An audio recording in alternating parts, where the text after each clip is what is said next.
Salut à tous! Aujourd'hui, on se retrouve et on plonge directement dans un sujet qui pourrait éventuellement changer votre vie, c'est la naturalisation. Si tu rêves de devenir un citoyen suisse et que tu te prépares pour l'examen, cette vidéo est faite pour toi. Ensemble, on va voir ce qu'il faut savoir sur cet examen, à quoi t'attendre, quelles sont les préparations que tu peux mettre en place avant de passer cet examen et surtout en toute confiance. Alors prépare-toi, c'est parti!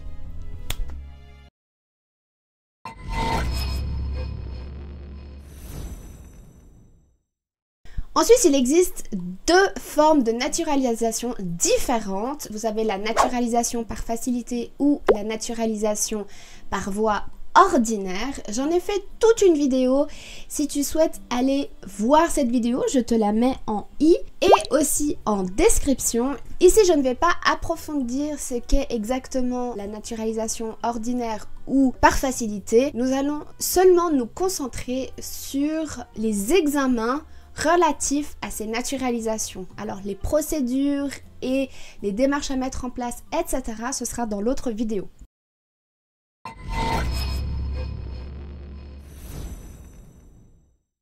Alors, quelques explications pour l'examen par facilité. À quoi vous attendre? Eh bien, une fois la procédure administrative lancée, eh bien, vous allez simplement passer un entretien oral qui va se passer avec un inspecteur qui va vous poser 48 questions sur les 160 que vous aurez préalablement appris par cœur. Alors cette partie-là de la vidéo, je vais vous inviter à regarder directement sur mon écran. Du coup, on va switcher et je vais vous passer juste là. Donc on va continuer dans ce sens. Donc là, vous devez aller sur le site officiel de l'État dans lequel vous voulez vous faire naturaliser. Donc voilà un petit peu comment se présente le site. Donc dans le canton de Vaud, les candidats à la naturalisation passent un test de connaissances. Concernant la naturalisation, vous allez avoir des questions sur la politique, sur la géographie, sur les institutions politiques et la société.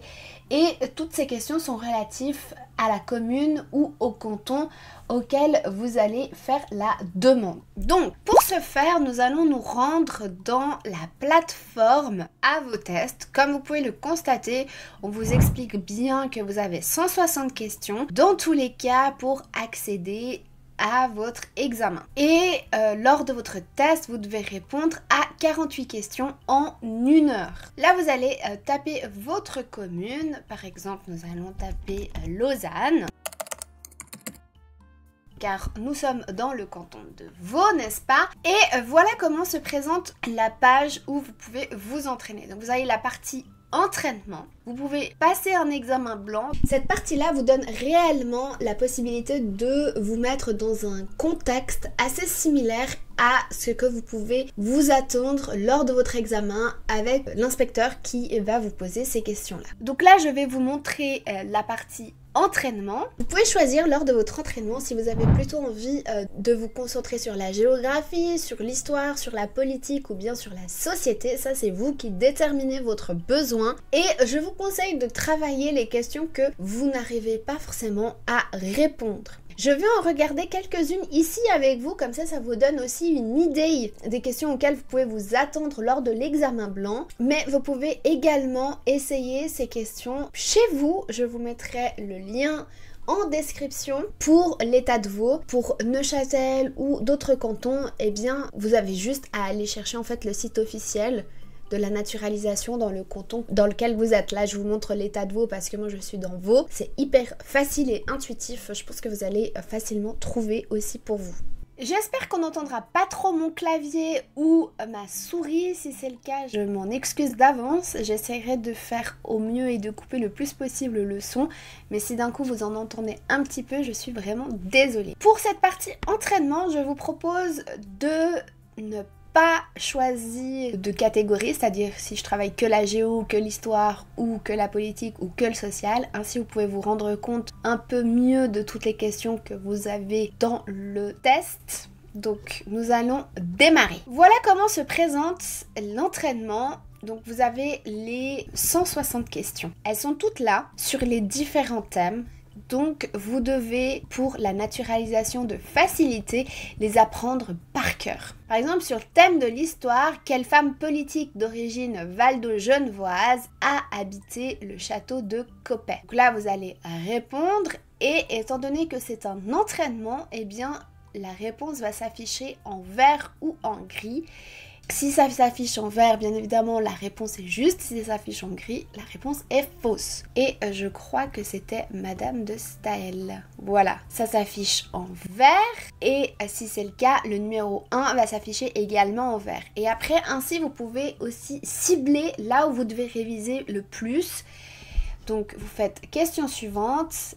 On va en faire 10 comme ça. Comme ça, vous pouvez vous rendre compte un petit peu à quoi vous pouvez vous attendre. Mais on va faire 10 questions peut-être. Parce qu'en fait, il y a 40 questions sur le thème de l'histoire, 40 sur le thème de la géo, 40 sur le thème de la géographie. Donc, on va faire 2 par catégorie si ça va pour vous. Guillaume Tell était un célèbre soldat au service d'une puissance étrangère, un personnage légendaire qui s'est battu contre des seigneurs étrangers, un aristocrate de la famille des Habsbourg, un chef de la guerre des paysans. Alors c'était un personnage qui était légendaire, vous connaissez probablement l'histoire de Guillaume Tell avec sa pomme, donc c'est le numéro 2 bien évidemment. Donc là on passe sur le thème politique, quelle est la durée d'une législature communale. Donc voilà, ce que je trouve cool dans ce test là en fait, c'est que ça va vous donner des informations générales sur votre commune, comment elle est gérée, sur votre canton. Vraiment, en fait, vous allez avoir des éléments qui vont vous, de toute façon, vous servir. Ce ne sont pas des informations qui sont inutiles ou qui ne vont pas vous servir. Et ça, je trouve ça excellent. Moi, j'adore la politique, donc du coup, je sais que c'est 5 ans. Après, c'est vraiment des questions d'ordre général qu'on vous pose là. Quelle est la devise de la Confédération? Par exemple, ça, c'est quelque chose, bien évidemment, que tout le monde doit connaître. Par exemple, pour la France, c'est liberté, égalité, fraternité. Mais pour les Suisses, c'est un pour tous, tous pour un. On va passer un petit peu sur le thème social. Du coup, je vous propose qu'on fasse vraiment que 2 questions par thématique. De nouvelles infrastructures sportives ont été construites à Malais. Voilà, vous avez aussi des questions plus ciblées sur votre commune qui vont vous donner des informations. C'est vraiment pour voir à quel point vous vous êtes intégré en fait, pas seulement dans la Suisse, mais aussi dans votre commune dans laquelle vous vivez. Patinoire et stade de football, patinoire et piscine olympique couverte, centre équestre, stade de football et salle de gymnastique. Alors il me semble qu'ils ont créé voilà, une patinoire et une piscine olympique à Malais il n'y a pas longtemps d'ailleurs, je sais plus exactement la date mais ça fait pas longtemps. Là on retourne sur le thème politique. Combien de signatures faut-il obtenir pour une initiative populaire? Vous savez ce qu'est une initiative populaire, c'est quand la population veut faire passer une loi. C'est possible en Suisse, ça crée du coup un référendum si vous obtenez le nombre de signatures demandées pour ce faire. Et sauf erreur, il faut 12 000 signatures en 4 mois. Voilà, pour démarrer une initiative populaire, mais vous pouvez être à l'initiative de créer une loi que la Suisse va prendre en compte pour la Suisse. La dernière en cours, c'était celle sur la neutralité de la Suisse, d'ailleurs qui va probablement arriver incessamment sous peu. Sur le thème social, qu'est-ce que la barrière de Rushdie? Ça c'est vraiment quelque chose de très spécifique suisse, vraiment à connaître. Donc la barrière de Rushdie, vous savez, c'est cette barrière invisible qui va séparer la Suisse allemande de la Suisse francophone. Donc qu'est-ce qu'il nous propose? Un plat typiquement suisse, bien évidemment que non. Le titre d'une chanson, ça aurait pu, hein. Les différences de mentalité entre la Suisse romande et la Suisse alémanique, alors c'est clairement ça. Un quartier de la ville de Berne, non. Thème social, quel personnage féminin se trouve sur plusieurs pièces de monnaie? Eh bien c'est Helvetia. Le nom Vaud signifie, alors celle-ci j'étais assez surprise quand j'avais appris, mais c'est le pays des forêts. Et c'est vrai que dans le canton de Vaud, il existe beaucoup de forêts, mais de base ou comme ça, c'est vrai que c'est pas quelque chose qu'on pourrait savoir en fait. Et à quelle date symbolique le château cantonal Saint-Marie a-t-il ouvert ses portes après plus de 2 ans de travaux? Donc là c'est plus quelque chose de social. Là j'en ai vraiment aucune idée, donc je vais répondre au bol. Non, c'était donc le 14 avril 2018. Mais comme ça, vous pouvez aussi vous rendre compte de quand vous vous trompez, étant donné que c'est un entraînement. Moi, je me souvenais plus de la date parce que c'est pas quelque chose qui je trouve est primordial dans ma vie de tous les jours. Mais voilà, ce sont des connaissances que vous devez avoir le jour où vous passez votre naturalisation.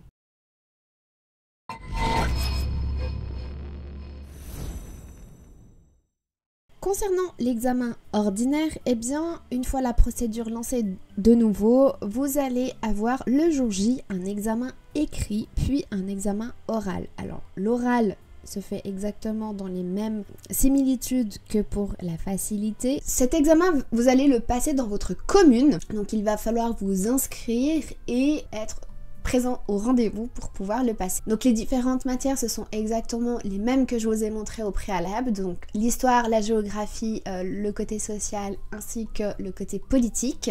Et à l'examen écrit, je vais vous donner quelques exemples juste après. Pour obtenir la naturalisation, vous devez avoir un niveau A2 à l'écrit et un niveau B1 à l'oral. Donc pour ce faire, vous devez forcément travailler également le français. C'est pourquoi je vous propose ce site qui s'appelle bank.ch où vous pouvez vous entraîner pour la naturalisation ordinaire à l'écrit. Vous avez des exercices, vous avez pas mal de choses. Alors, si vous ne connaissez pas ce site, voilà, vous pouvez aussi avoir un coaching, mais vous avez également la possibilité de vous entraîner par écrit. Voilà, maintenant je vais vous présenter un petit peu le site de naturalisation, par exemple pour le canton de Berne. Celui-là, c'est plutôt un test écrit, celui que vous pouvez attendre pour une naturalisation ordinaire. Voilà comment il se présente. Donc celui-là date de 2021, bien évidemment qu'ils vont pas vous donner celui de cette année. Vous allez être interrogé sur 3 thèmes différents, donc la géographie, l'histoire, la langue, la religion et la culture, bien évidemment. Ça change pas non plus pour la naturalisation par facilité. Et voilà un petit peu les exemples, comment vous devez répondre. Donc ce sont comment ça s'appelle, des QCM, je crois que ça s'appelle. Vous avez une question et vous avez 4 réponses possibles, un peu à la même image que pour la naturalisation par facilité, comme j'ai pu vous le montrer au préalable. Et voilà, vous avez exactement les mêmes thèmes. Dans quel canton le romanche est-il une langue nationale? Bien évidemment, c'est le canton des Grisons, mais ça, il faut le savoir, pas tout le monde le sait. Donc ça, vous devez donc réviser. Ce PDF, vous pouvez le télécharger. Je vous le mettrai bien évidemment aussi en barre de description. N'hésitez pas à aller checker.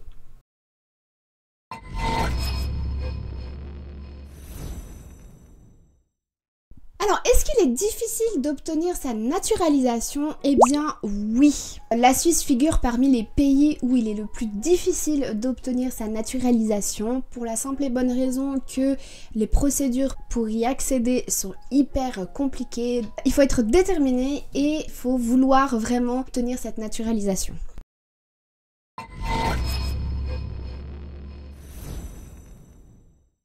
Maintenant, je vais essayer de répondre à certaines questions qui ont été posées sous la vidéo naturalisation. Il y en a un qui m'a demandé si on pouvait passer l'examen depuis un pays à l'étranger. La réponse est non. Vous pouvez pas passer cet examen depuis l'étranger pour la simple et bonne raison qu'il faut avoir et répondre à certaines conditions comme j'ai pu l'expliquer dans la vidéo naturalisation. Voilà, vous devez avoir soit depuis 5 ans habité en Suisse, soit depuis 10 ans pour l'ordinaire. Donc clairement, vous pouvez pas passer cet examen depuis l'étranger.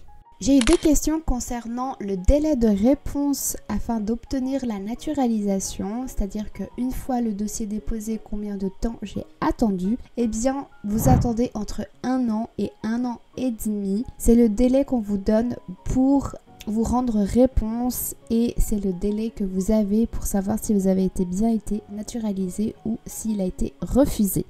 Merci en tout cas pour toutes les questions qui ont été posées.